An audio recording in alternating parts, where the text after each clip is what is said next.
Today I'm sorting out my nuts and bolts washers, split pins, them things, screws.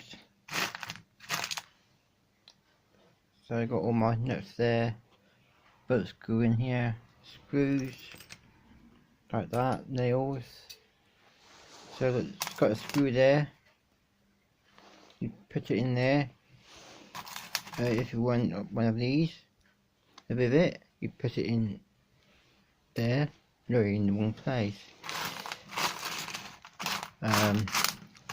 Washers go in up in here.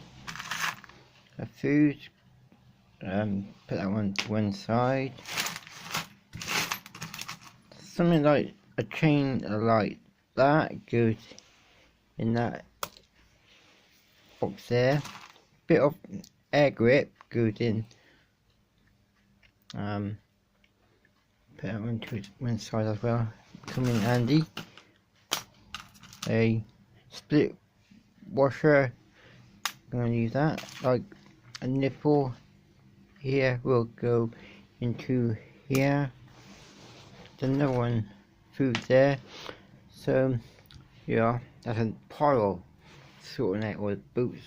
I haven't done that, just put all in one pile. But these are all the boots here. You can see.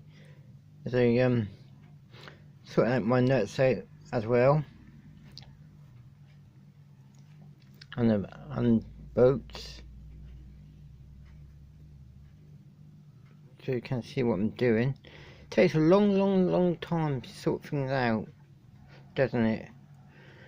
Question mark, please reply to that. Thanks for watching, bye.